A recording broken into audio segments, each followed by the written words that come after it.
Nurul dari kelas 11 perwakilan 4. Di sini saya akan menjelaskan sedikit tentang penerapan Pancasila dalam kehidupan bernegara. Untuk menelaah bagaimana penerapan Pancasila dalam kehidupan bernegara, perlu diketahui bahwa dalam ideologi Pancasila menurut Muerdiono terdapat 3 tataran nilai, yaitu nilai dasar atau suatu nilai yang bersifat abstrak dan tetap, terlepas dari pengaruh perubahan ruang dan waktu. Nilai dasar ini merupakan prinsip yang kebenarannya bersifat absolut dari segi kandungan nilainya, maka nilai dasar yang berkenaan dengan ekstensi sesuatu, mencakup cita-cita, tujuan, tatanan dasar, dan ciri khasnya. Nilai dasar inilah yang telah ditetapkan oleh para pendiri bangsa, sehingga Pancasila disepakati sebagai dasar negara. Ketika Soekarno mengatakan bahwa Pancasila itu digali dari tradisi luhur dan perjuangan bangsa Indonesia melawan kolonialisme, maka yang dimaksudkan adalah nilai dasar itu. Nilai dasar itu berbunyi 5 sila dalam Pancasila. Nilai dasar dari Pancasila tersebut meliputi nilai ketuhanan yang Maha Esa, nilai kerakyatan yang dipimpin oleh hikmat kebijaksanaan, serta nilai keadilan sosial bagi seluruh rakyat Indonesia.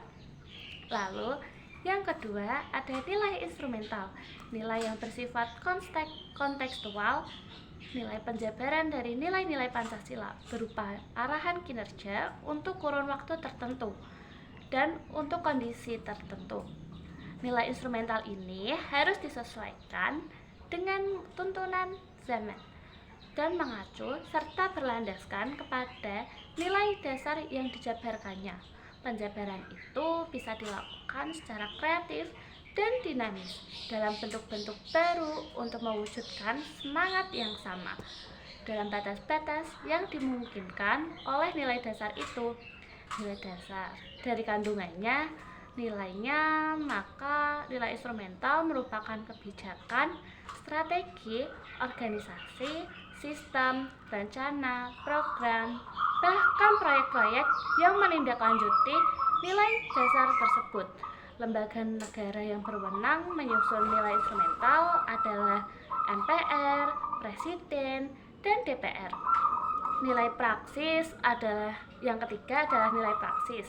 Nilai praksis adalah nilai yang terdapat dalam kenyataan hidup sehari-hari, baik dalam konteks kehidupan bermasyarakat maupun bernegara. Nilai praksis adalah wujud dari penerapan nilai-nilai Pancasila, baik secara tertulis maupun tidak tertulis, baik dilakukan oleh lembaga negara, eksekutif, legislatif, dan yudikatif, maupun dilakukan oleh organisasi masyarakat, bahkan warga negara secara perseorangan. Dari nilai tataran nilai tersebut, yang akan menjadi pokok bahasan di sini adalah nilai instrumental dan nilai praksis.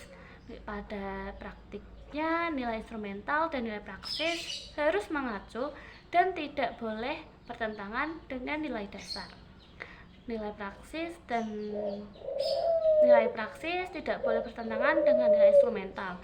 Dengan menggunakan kerangka berpikir seperti inilah kita akan menelaah tentang praktik berpancasila dalam kehidupan bernegara. Wujud dari nilai instrumental tersebut berupa undang-undang dan peraturan pemerintah.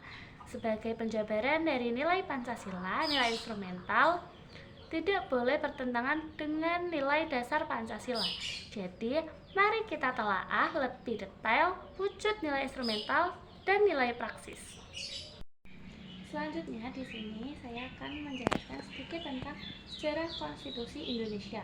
Sebelumnya, apa itu konstitusi? Konstitusi merupakan dasar tertinggi yang memuat hal-hal mengenai penyelenggaraan negara.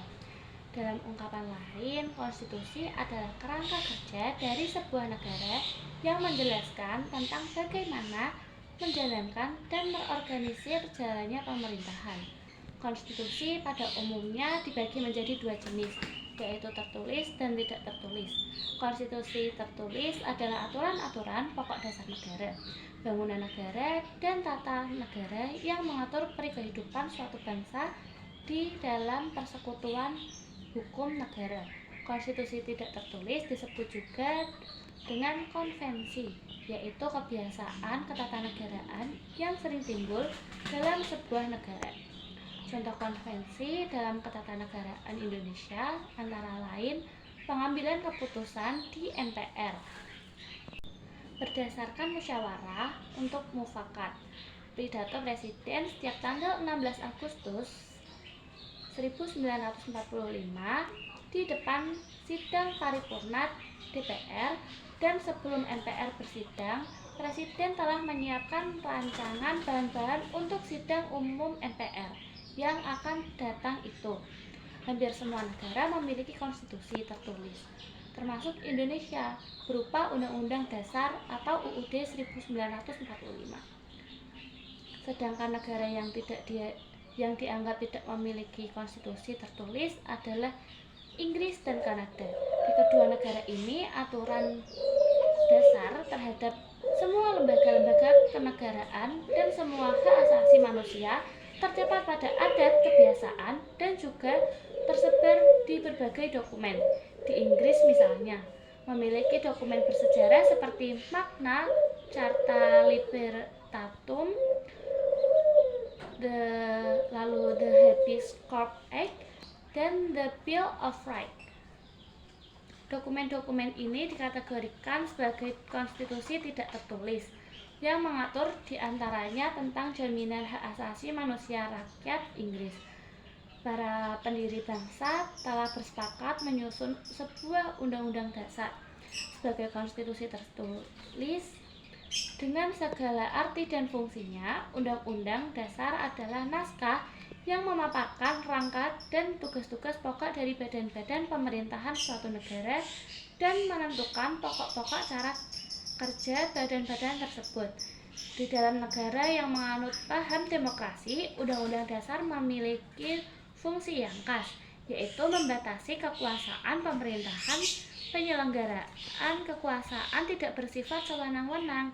Dengan demikian diharapkan hak warga negara tersebut akan lebih terlindungi. Gagasan ini disebut derja konstitualisme. Mungkin hanya itu dari saya. Mohon maaf apabila ada kesalahan. Wassalamualaikum warahmatullahi wabarakatuh.